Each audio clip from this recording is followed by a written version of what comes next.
Misfits, Midtown, Misfits, Midtown, Misfits, Midtown, Misfits, Midtown, Misfits, Midtown, Misfits, Midtown, Misfits. Hey. Hi. Hello. Welcome back, Misfits, and welcome back to a new episode. Today, we are continuing the questionable advice series. Yeah. Yeah, that was a rough one. That was hard, today. but also two things happened, right? Yeah. In my mind. Okay. Number one, I forgot the name of the series. Number two, then I couldn't pronounce the name of the series. But yes, we are back today with more questionable advice. Yes. This is going to be our last one. Mm-hmm. And this one is just called Just Say No. Just say no. Right? Yeah. And these are reasons why you should learn to say no and learn to rest. Yeah. The reasons to say no. Yeah. So we're going to do what we always do. We're going to go culture versus kingdom of heaven. And it's going to be a fun one. Yeah. Yes. So this is what the culture says about basically resting, right? Yeah. It doesn't like it. No, it's very That's anti-rest. the episode in a nutshell, right? The opposite of rest is work, and you just got to keep working. Yes, you just got to keep going. Yeah. So culture says it's all about the hustle and grind. Yeah, just go get it. Just do it. Just do it. Grind till you die. Forever. Just Yeah. keep going. Yeah. So hustle and grind culture says that anyone, anywhere can reach their goals if only for one thing. They quote unquote hustle and work hard to achieve them. Hustle and grind imply that if I give work all my attention, I can achieve anything and everything I've ever wanted. Essentially, it fuels the quote unquote American dream of working hard for gain. But specifically, hustle and grind happen to the detriment of yourself and all aspects of health. Specifically, physical, mental, and spiritual, and to the detriment of building and nurturing relationships. Right, because then it's all your attention is just on work. Yes. Right. So yes, you're not cultivating anything else. Right. It's just let's I don't get have work time. done. Yeah, because I'm grinding.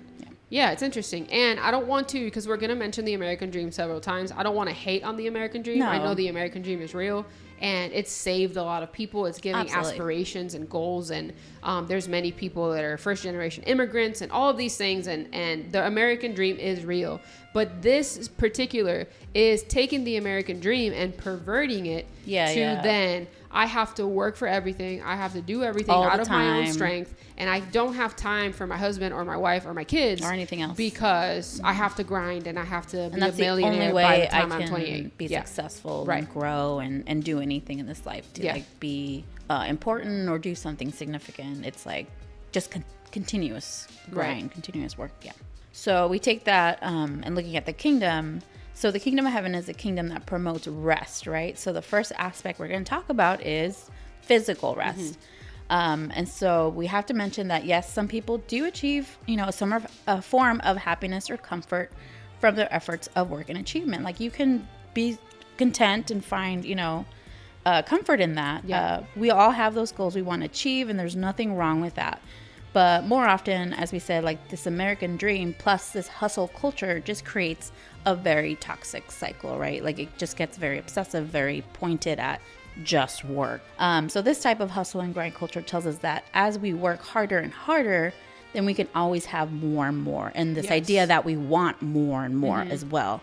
Like, yes, you keep working and get more, but it's also like you want more, so you're going to keep doing it. Yeah, like you're never satisfied. Right. Like every time you reach a goal or reach, a deadline or something, it's like, well, there's another one and I'm going to keep going. And so what does this mean? It just means that the finish line of the goal just always keeps moving, right? It's no matter how much you work, there's always another level. There's always more. There's always another promotion or another business to look at or whatever that means. Yeah, because we didn't mention this in this episode, but I just thought of it, and it's like the whole like blood, sweat, and tears, right? Like that's what you put into it. Yeah. And it's like, I understand that some things take blood, sweat, and tears to build, but like that can't be your lifestyle. Yeah. And you can't like just keep pursuing more and more and not like sit and enjoy what you're doing as well.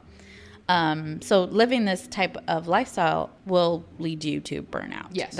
That's what will happen. And so according to WebMD, which we all know that's where we get most of our medical advice.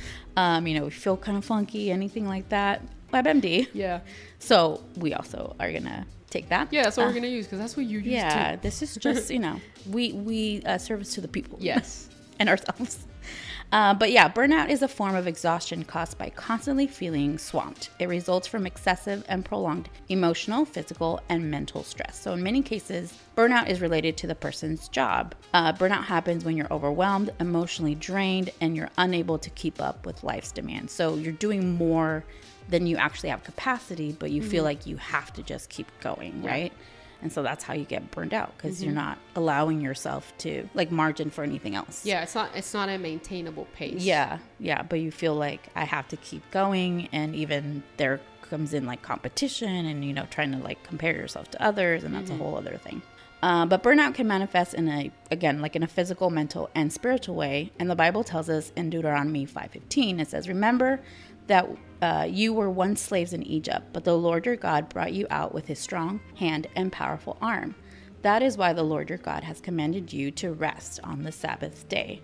So the slave mentality reminds us of the hustle and grind culture, but that makes us think of doing things again for ourselves, and we're not relying on God, right? Yeah. We're wanting to do it on our own strength. Right.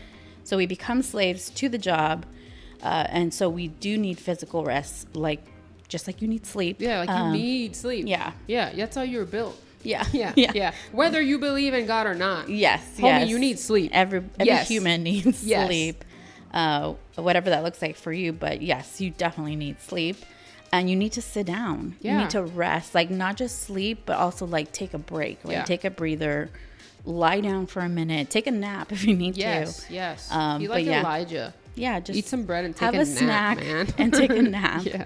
The Center for Disease Control says that a person between the ages of 18 through 60, which I think that's the majority of us, we need 7 or more hours of sleep. So if that's not you, evaluate and make changes accordingly. But essentially, all the parts of your life shouldn't be suffering because you're just focused on either your job or building your business or whatever it is that you're trying to get done in life. Right. And this is definitely preaching to me or speaking to me, because I'm bad about getting my sleep, but I do take rest like that's important to me. So like after work, I try to take a moment to rest and kind of clear my mind and do all that kind of stuff. Your sleep schedule is trash, but I you do take off. You do take days off when you need them. I do. When I had like a traditional like corporate job, I was terrible at that. Like, what's a day off? Yeah. I didn't know what that was. I don't need that. It's I like, need to keep working. I was built to work. And Yeah. you have that mentality of like, you have to work for everything. You want something, just do it. Or if you go to work and you have like a 9-to-5 job or whatever, it's like, this is just what you do. Yeah. So yeah. I don't have a family, right? I don't have kids. I don't have these. So it's just like, what am I going to take a day off for? Yeah. What am I going to do at home? To rest. Gosh. Yeah. Yeah. Just go do a hobby or just hard. sit on your couch or, enjoy. Go get a massage. Go to eat by yourself. Go to the movies. Do something. But use them vacation days. Yeah, if you get anything out of this, use the vacation days. Yeah, and get some sleep. Yeah, get some sleep. All right, so second one for culture, hashtag I'll rest when I'm dead. Yeah, I got to keep going. Let me hit you one of these. Hashtag. Yeah, I'll rest when I'm dead. So apparently in culture, sleep deprivation is cool, and I'm not with it. Yeah. I can't do it. In our culture, Who needs sleep? Who needs? No one. I'm out here grinding, hustling. Haven't slept for 3 days. If I'm sleeping, I'm wasting I'm time. doing a sleep fast. That's not a thing. Don't do that. That's not real. Don't do that. Don't do that. The Bible doesn't say that. Don't No. do that. So, in our culture, the notion that getting less than the recommended amount of sleep is somehow a good thing. So, quote unquote, being super productive and sleep deprived is encouraged as a good combination, but it actually seems like a terrible cocktail that's headed for disaster because you can only keep that up for so long. And that's what we just talked about in regards to burnout. Yeah. It's not maintainable. Like, Exactly. I understand, because we said it last episode, there is a season for everything under heaven. Absolutely. That's just what it is. So there are seasons where, like, if you're planning a church, if you have small children and they're starting school, if like there's many seasons where it's like you feel like you're on this grind, but when you're under the will of God, you have grace for it. Yes. And he has his hand on you and you can handle it. But at some point, he gonna lift that hand up and be like, I need you to go to sleep. And you just like, it's just part of who we are. Like, we can't just keep going. Yes. Like, we can do this like sleep deprivation or working extra hard for only a short period of time. And we just have to be conscious of that. Like, there might be seasons, but also know, like, you can't go forever. You can't do it forever. So this whole, like, I'll sleep when I'm dead no, that doesn't work. Yeah, because something's of all the things that you're juggling, man, something's gonna fall off, and it might not even be your family because they understand or something. It might be your health, right? Like, yeah, something's gonna give out, you know, even your work, because now you're like sleep deprived and you're not, putting all your attention there. And you're snapping at people. Yeah, and your coffee bill is real high and all that. Yeah, it does. It gets up there. But yeah, so to that, the kingdom mindset or view of it is we have to get mental rest, right? Mm-hmm. Rest is not just physical, it's also mental. So there is such a thing as giving your brain a break. We want to make sure our mental rest is there. And so it's when we stop forcing your brain to work hard and give it some time to actually process information, to make those connections, to actually cement your memories, right? Like, you want to give your brain time to actually like process your day and what's going on. Yeah, like it's actually called mental rest. Yeah, like that's part of the responsibility of the brain, and that's part of why you need to sleep, is that your brain needs to kind of process everything that happened that day or the last few days to kind of work out and then help you as the next day as you keep going, and not just keep working. That's interesting, because that makes me think about how, if you don't know this and you don't practice this, we treat our brains like a robot. Like, we treat our brains like they're not gonna break, like they're not, like it's not an actual organ that's helping us live. We treat it like it's an actual computer, and it's like, yo, I just need to reset it, you know what I mean? I just need to do this or do that and I'll be fine. But I can overload it, and it's okay. Literally, people have mental breakdowns because they overload their brains, or they overload their bodies and all this stuff. So that's funny. I never thought about it like that, but we do. We treat our brains like they're machines, and they're not. Even though it's going to keep working, obviously, because your brain doesn't stop working, but it needs those times of rest to like replenish and kind of process what you've already given it. So that's very important. It's essential to learning and processing. Without it, you have trouble like remembering new information and seeing how it relates to any other information you might have. So, of course, this is mind-blowing. No pun intended there. But it does show us how working and doing homework is part of the responsibility of the brain, right?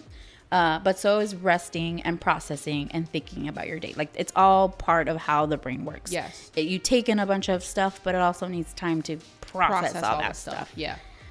So that's why the rest is so important. It's allowing the brain to bring up things that maybe triggered you that day, made you mad. You're more in tune with your emotions if you're actually processing what happened and why you reacted a certain way, right? Like, a lot of times you get mad and you're like, I don't even know why I'm mad.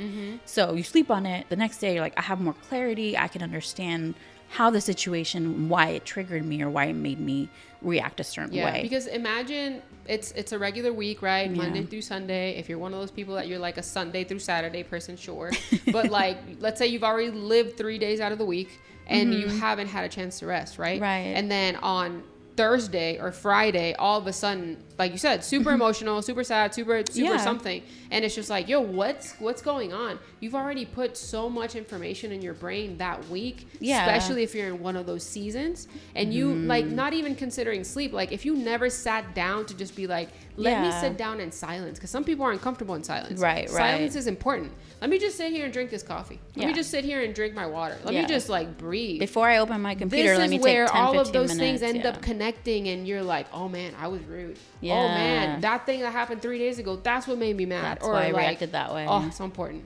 Yeah, and it's those resting, times that get you to kind of bring your thoughts up and really understand, like, hey, well, what's going on with me, you know? So we must allow the brain space to do its job and not only get us through the workday, right? We don't want it to just continuously be thinking of work or doing work and not actually allowing it some rest. So we don't want to always want to be consuming. Yes. I feel like this mental rest thing is like we consume, and then the mental rest is actually output from the brain, letting you know, hey, this is how you feel, this is why you were mad, this is what triggered you 3 days ago that you should pray about. Like, I never saw it that way. True. And probably why a lot of times you get to the point of a mental breakdown or just mental fatigue, and then you're forced to do it. And we don't want to get to that, right? I think we have space to allow rest into our lives, and that includes this mental rest. So we see in Isaiah 58:13, it says, keep the Sabbath day holy. Don't pursue your own interests on that day, but enjoy the Sabbath and speak of it with delight as the Lord's holy day. Honor the Sabbath in everything you do on that day, and don't follow your own desires or talk idly. So we chose this verse because it says, don't follow your own desires. So when it comes to mental rest, we don't want bad memories to pop up, triggers or mistakes we made in the past, but it is necessary to heal the mind and, again, process all the information. We want to continue to have your relationship with God be unobstructed, right? And have mental and emotional healing. So you want to understand the things that are bothering you and that are triggering you, and be able to come to God about it and find the rest to be able to grow your relationship. If you're always working and always thinking about the next thing you have to do, you're not really allowing the space for God either, right? Because you're just thinking about what's the next thing. Right. Yeah. Because if you subscribe to the hustle and grind culture, then everything I'm thinking about is what I want. Yeah. Right. Yeah. Because God is rest. Yeah. Right? He created the Sabbath. Like, Jesus is the Lord of the Sabbath. So if we don't lean on him and rest in him, then I'm doing the complete opposite. I'm doing everything out of my own will. And so I'm doing my own desires. My own desire is not to think about how I cussed this person out 3 days ago.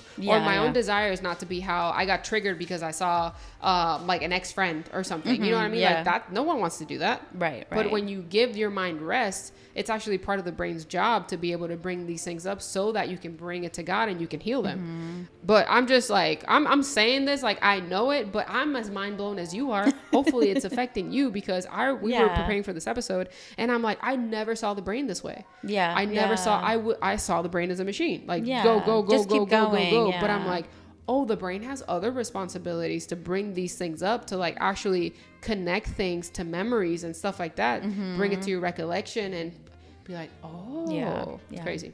Yeah, I'm real happy about it. I'm blessed by this episode. Yes. So am I. I think it just made us kind of see it differently. Yeah.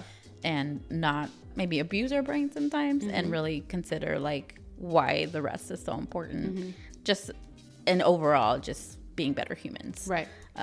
So yeah. Yeah, not having mental breakdowns. Yeah, let's not do that. Nope. So last one. Culture says, if I don't do it, who will? Who will? You need me. You need me. No one else can. It's funny because I've done that so many times in my life. I was like, I can't take a day off because, and sometimes like I was in the military, they make you believe that. Like, oh, you can't go, we have an inspection, or you can't go, this person's out. Blah, blah, blah. You're responsible for this. And it's like, if you leave, so it's like, I left the military with the same mentality. It's terrible. Don't do that. And there's a lot of like work environments that are like that too, where they just make you feel like, oh, you can't take a day off because you need to do X, Y, Z. And it's like, oh, if I leave, everything's going to crumble to the ground. And so you get into that habit of like not allowing anything else because you're like, I have to do it. Yeah, which is crazy. But please know that they'll be fine. They'll be fine. It's the very dramatic example that people use all the time. But like, if you died tomorrow, they would hire someone in a week. Yeah, you'll be fine. You'll be fine. Yeah. So in culture, we think very highly of ourselves, and that's not to say don't value yourself, but it's taken to be that we're indispensable, irreplaceable, and we are the only ones that can get a certain job done. So there's no time or ability to rest. Right. This is mostly due to wanting to be in control. We find something to do, like a business, hobby, family, etc. And in our culture today, it's encouraged to be your own boss, savior, etc., and basically the person with the control. And now, mind you, in this, like, if I don't do it, who will? That's not only control, that's also pride. Yeah, right. It's you need me. Yes. Like, I run this department. I'm the boss, or I'm an intricate person that does this. I have the qualifications, the abilities, Yeah. So that's definitely pride, because pride is the root. Control is just the fruit. Right. True. So this way of thinking can lead to feeling like you have nowhere to turn to, or like no one understands you. With, again, it's selfish, and it's a tactic of the enemy. Yes, of like, absolutely. Oh, you're the only one that has this problem. You can't talk to anyone, and so that leads to isolation. So now you're mad, you're sad, you're tired, you're prideful, and you're isolated. Yeah, and then it leads to these other things, because then you're just like, well, I have to keep going because no one else is going to help me. I'm the only one who can do it, so like I can't take a rest. Yeah. So I'm just gonna keep working, and because I'm the only one. Because no one else cares around here. Yeah, no one else cares, and I'm the only one who can do it right, and all these things, and that's a lie. But yeah, so taking that in a kingdom mindset, this is very important in the spiritual rest, right? So this is about letting the one who is truly in control be in control, right? About resting in our spirit. Spiritual rest is often the first one to go, right, when we're trying to cut things out. So when we are working and doing all these things, the first thing a lot of people do is like, I I can't take time to pray. I can't take time to read. I can't take time, to just be like, alone. I have to do things that actually like pay me, right? Like, yeah. Because you are putting in all this work in your spiritual life, right? Reading the Bible and doing your devotions and stuff like that. But you don't see the fruit how you see a paycheck. Exactly. Yeah. It's very hard. It doesn't translate. Yeah, exactly. Like the results are a lot more private, and it's on your relationship with God, which a lot of times, obviously, it's not like tangible. Yeah, it's obviously spiritual, so you don't see it on the outside as like a thing. It's something that you see in your actions and your fruit and all that. But it's like you said, it's not a paycheck. It's not like a task. Like you're building a desk. Like literally, you when I'm done, you see the desk. Pay for someone's coffee. Like you see it in the lives of others. Yeah. But if you're waiting for this reward, you go get it. In heaven. Wait for the crown. So that's where, so it's easy to cut it out because we think, oh, I don't see the results of it, and I can be quote unquote more productive by doing work than me sitting on my couch for 20 minutes and praying or something, and that's kind of where a lot of times we kind of take it for granted. Right. But according to the scriptures, it is the most important. And why? Because it is the one that acknowledges God and allows you to place him in the forefront, right? He's center. So anytime you take rest spiritually, you're realigning with God and you're putting him back where he should be and always be. But when we kind of stray away from that, then obviously he's not. And so that's why it's important to have that spiritual rest. Make sure that he's the one taking control of things and you're not the one trying to make it all and then not truly resting. So we find in Psalms 27:4 says, the one thing I ask of the Lord, the thing I seek most, is to live in the house of the Lord all the days of my life, delighting in the Lord's perfections and meditating in his temple. So again, spending that time with God, right? We want to meditate on what he has and what he has for us. So when our lives are busy, what's the first thing that we do? Do we actually go and pray, right? Like if our lives is crazy, are we praying? Are we reading his word? That's how we can spiritually rest. So there is a popular phrase that says, if the devil can't make you bad or make you fall, he'll make you busy. And that's what he does. You were just talking about it, how the enemy will try to do that to you. And so he'll try to keep us busy so we're not resting in God. Yeah. And so that obviously hurts our relationship with him and how we react to anything else. Yeah, because I heard it a way where if you've been walking with God for a while, then there are things that will not make you fall any longer. There's certain temptations and certain tactics that Satan won't use anymore because you've outgrown those things. Right. So then he if he can't destroy you, he'll distract you. Yeah. So I'm gonna give you things that seem like good things, which is like projects at work, a promotion, a this, a that, and it's like, oh, this is all good things. Yeah. But it's literally like tearing your family apart, or you're gaining a ton of weight, or your health is declining, or your hair is falling out, like all sorts of stuff. Oh yeah. Because your focus is now on other things, and you've kind of disaligned from God's purpose. And even though, again, there could be good things, but that's not necessarily God things. Yes. And so when we're distracted by those things, then we're not really resting in God, and we're focusing again on the work, even though it seems like a good thing. And it's not always a good thing. Yeah. So we also want to address like resting from serving at church. So like we mentioned in the beginning or a little earlier, we can find happiness and comfort in the things that we do, right? I know for me, I love serving at church, being part of, hey, I'm here to prepare the house for the guests, right? People are coming to want to, praise God and hear the word and all of that kind of stuff.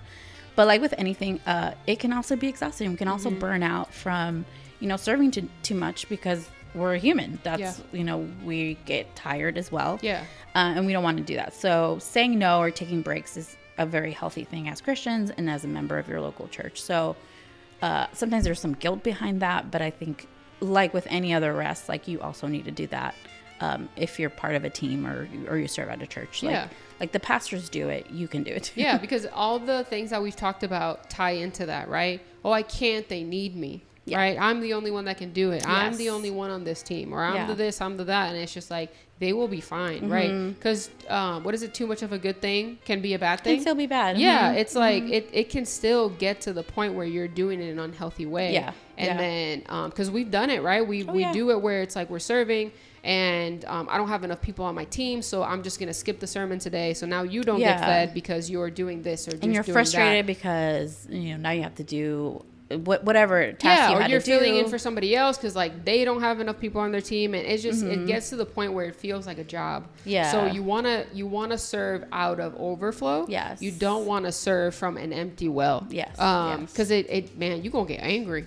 Yeah. You It's will. gonna be It's frustrating. not. Yeah. It's gonna. And then you're gonna take it out on the church and take it out on God like it's his fault. It was your fault. It's your fault. You Chill. need to balance that out and find rest. And I was gonna say story because I kind of shared this with you last week, but it happened to me like a week or two ago, where something similar like that happened. Like I'm in charge of a team at church, and so someone was like, "Hey, I can't make it," and so instantly I was like, "Oh no, I have to go and help." Yeah. So Mind I had you, this. contextually. Yeah. She was at home. I was at home. Because she was gonna serve. She was gonna serve. The It was like second a later, service. yeah. Yeah. And then the person that she expected to be there for the first service Yes. says, "I ain't going." Yeah. So homie's in her bed like, I gotta go. And I instantly feel like I have to be there. Yeah. So of course I get ready and I make it a little bit late. I'm even texting the other person who's there like, "Hey, FYI, I'm on my way." And of course everything's fine. And then I'm like talking to my someone else, and they're like, "Hey, they just told me I just got this advice. I'm gonna share it with you. Like, we're doing a good job, but like we're not really failing, and things aren't going wrong." And I kind of took that like, "What do you mean? Like, isn't that a good thing that it's not?" And goes, "Yeah, but like that just means that we're not allowing people to grow." Right. And so I got convicted by that because I instantly was like, "Oh yeah, like I felt I had to be here because otherwise who's gonna do it? And I don't want to leave them by themselves." And I had mentioned to you, like, to me, I came from a place of like, oh, I don't want that person to feel like they have to do all the work to set everything up.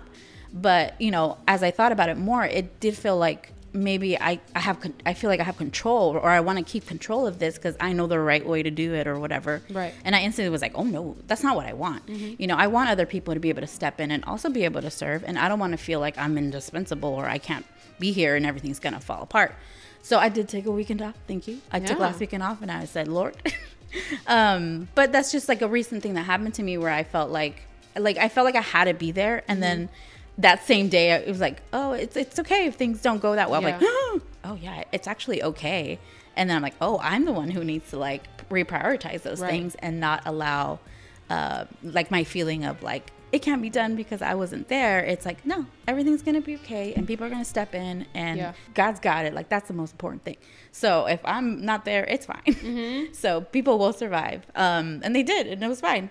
And I got to rest and, Yeah. And everything was handled. Fine. And then you learned a lesson. And I learned a lesson. Yeah, it was good. And then she shared it with me. I was like, dang, that's good. But it's funny because it reminds me of a conversation I had in the past. And it was about, it was this lady. She was on two teams, like two serve teams, and she was trying to pick which one. And one of them that was an option was the prayer team. And she said, she's like, I just feel like if I don't pick the prayer team or if I'm not serving on the prayer team, someone's not going to get the prayer that they need. Right. Oh. And I was like, no, because I was like, then you're putting God in a box. I was like, you have to understand that God moves outside of us, right? Oh, yeah. So if someone needs prayer, someone needs intervention, if anyone needs anything, God, if you're not there, God will use the next person, right? Like his will always be done, regardless if we cooperate or not. So just keeping that in mind of, because sometimes it's unavoidable. Like, let's say for some reason you didn't have your car that day. And it's like, yo, I can't make it. They would have been fine because God would have worked it out, right? Things get done, don't get done. Or people would have been mad and it still would have been fine. Because it's like, but you get through I don't it. have a car. Exactly. So, I just wanted to share that. Because sometimes we put so much pressure on ourselves to do certain things or be certain people or be certain places. And it's just like, oh, it's going to be fine. And the whole like, oh, I'm the one that has to be there kind of idea. And it's like the scripture says, like if we don't praise them, like the rocks will. So meaning like we can be replaced if, because God's going to get the glory anyway. So we can't be thinking like we're the ones who have to be there and we're the only ones who can. Because the rocks can do her job, apparently. That's so funny. Because you said that, and I was like, he gonna win, no matter what. That's what came to mind. Anyway. All right, so everything we talked about is something that we've all done at one point or another, but can be fixed, right? You can come back from that, and it just takes unlearning and creating new habits, healthier habits. And number one, putting God first and putting him in his proper place is always number one. Yeah, because he is rest. Yes. So if you put him first, then you align with that and you're going to get rest. You're going to. You have to. Because when you depend on him, there's like no other option. Right. And then number two, learning how to say no is important. Yeah. And establishing healthy boundaries. We see this all the time on social media. When you say no to one thing, you say yes to another thing, and vice versa. And so we have to learn to say no, and not no, LOL, no, this is what I have going on. No, but call me anyway. No, but like maybe later, like just say no, and it's okay. And if that person doesn't respect it, you've created a boundary, and now you know how you need to deal with that person. Yes. But just establish healthy boundaries with people. Feel free to say no in any context. People just have to respect it, right? Don't be selfish, right? Yeah, absolutely. But you have to protect your time, right? So she gave the example of the Devo, right? Like the spiritual stuff is the first thing that goes, because no one gives you a paycheck for it, right? You don't get this like, God ain't coming down here and being like, woo, you did it, high five, all right, go to work, pat on the butt. Like, no, you don't get that. But it's that inner satisfaction of like, I spent time with my dad today, right? I grew today. I rested in God today. And creating healthy boundaries to respect what is a priority to you, right? So do not allow things such as this hustle and grind culture to tell you that you have to get up at 5 o'clock in the morning and then do this like whole self-care routine, and then go to the gym, and then go to work, and then come back, and then cook this whole meal, and then do I don't know, do your second workout, or then read 50 pages of a book. Like everyone has their own routines, everyone does it in a different way. Like, don't use what you're seeing from all these people that are like super like hyper productive.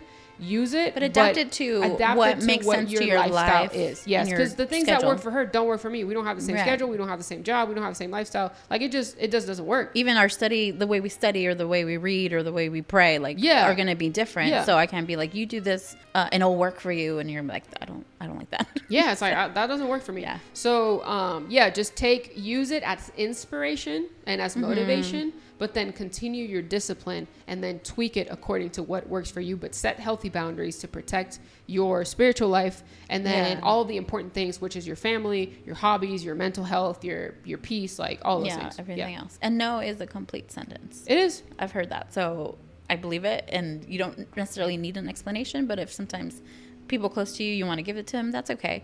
But don't feel like saying no. You have to be like, but if you need me, but if this happens, but I'll work, the next 5 weeks so I can balance it out. Like, it's not about that either, right? It's about just being able to have the healthy boundaries, whatever that means for you. Yeah. So we hope that you enjoyed this episode. We hope that you learned something. I love this episode because I learned so much. I didn't know all this stuff about the brain. I just had no idea in regards to the output and how it needs time, but what does it need time to connect memories and to create memories and to process and to bring what happened to you Thursday and connect it to what happened to you Friday and like and then help you keep create processing like a mind more. map. Yeah, it's amazing. It's amazing. Yeah. So we hope that you enjoyed this episode. We hope that you learned something today. We'll be back with something new next week. We don't know what it is yet, but it's going to be great. As always, this is Fran. This is Yadi. We are the Midtown Misfits, and we will see you next week. Bye.